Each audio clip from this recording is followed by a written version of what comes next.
अब देखते हैं आर्थिक व्यवस्था कैसी थी। सभी स्रोतों से यह स्पष्ट है कि देश की आर्थिक स्थिति उस समय अत्यधिक उन्नत एवं मजबूत थी।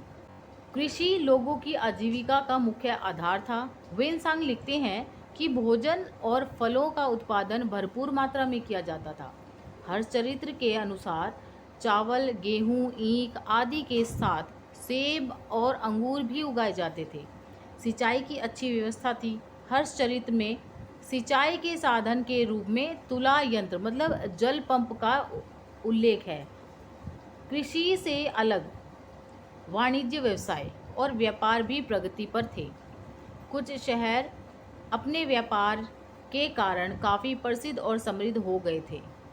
आप यहाँ देखोगे वाणिज्य जो कि जिस कृषि का या किसी भी चीज़ का उत्पादन एक व्यवसाय के रूप में किया जाए जिससे हमें धन प्राप्त हो, उसको वाणिज्य कहते हैं। जैसे कि थानेसर, उज्जैनी और कन्नौज।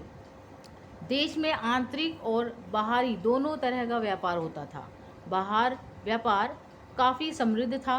कपड़ा उद्योग, चमड़ा उद्योग, बर्तन उद्योग और औजार उद्योग प्रमुख उद्योग थे। आगे बढ़ते हैं, देखते हैं कि हर्षवर्धन का चरित्र कैसा था। हर्षवर्धन के महान चरित्र, सफलताओं व उपलब्धियों का वर्णन बाणभट्ट द्वारा रचित हर्षचरित्र में मिलता है, जो कि इस प्रकार है। कुशल शासन प्रबंधक एवं महान सेनापति। जो हर्षवर्धन थे वो काफ़ी कुशल शासन प्रबंधक थे और एक महान सेनापति के रूप में कार्य करते थे। हर्षवर्धन केवल एक विजेता ही नहीं बल्कि एक कुशल शासन प्रबंधक भी थे। उसने अपने शासन को प्रांत, जिलों व गांवों में बांटा हुआ था। वह बहुत दयालु शासक था। वह प्रजा का हाल जानने के लिए राज्य का भ्रमण करता था। उसने एक विशाल सेना का गठन कर रखा था। इसी सेना के बल पर हर्ष ने उत्तर भारत के बहुत से राजाओं को हराकर उसने अपनी अधीनता स्वीकार करवाई। हर्ष ने अनेक सफलताएं प्राप्त की जिनके आधार पर उनकी तुलना समुद्रगुप्त से भी की जाती है। प्रजा प्रेमी। हर्षवर्धन अपनी जनता से बहुत प्रेम करता था। उसने अशोक की भांति अपना समस्त जीवन प्रजा कल्याण के लिए समर्पित कर दिया था। वह सदैव दीन दुखियों की सहायता के लिए तत्पर रहता था। तत्पर मतलब तैयार रहता था। वह अपने राजकोष उसे कहा जाता है जहाँ वो अपने राज्य का धन इकट्ठा करके रखते थे। तो वह अपने राजकोष से एक निश्चित मात्रा में धन प्रजा कल्याण के लिए, चिकित्सालयों के लिए, विद्यालयों के लिए, भवनों और सड़कों इत्यादि पर खर्च करता था। परिवार प्रेमी। हर्षवर्धन परिवार प्रेमी भी था।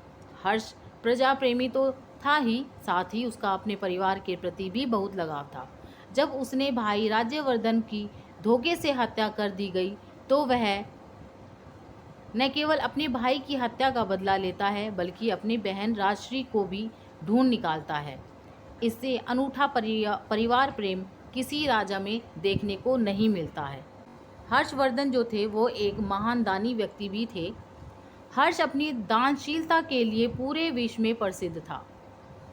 उसने दान देने के लिए एक कोष का गठन कर रखा था जिससे वह प्रत्येक 5 वर्ष बाद प्रयाग सम्मेलन में भरसक दान करता था। भरसक मतलब जितनी उसकी इच्छा होती थी, जितना भी मन करता था, हर तरफ से मतलब शक्ति या सामर्थ्य के अनुसार वो क्या करता था, दान करता था। नेक्स्ट है धार्मिक सहनशील। हर्ष एक सहनशील राजा थे। उसमें धार्मिक कट्टरता नाम मात्र भी नहीं थी। वेनसांग के अनुसार हर्ष आरंभ में शैवमत था लेकिन बाद में वह बौद्ध धर्म को भी मानने लगा।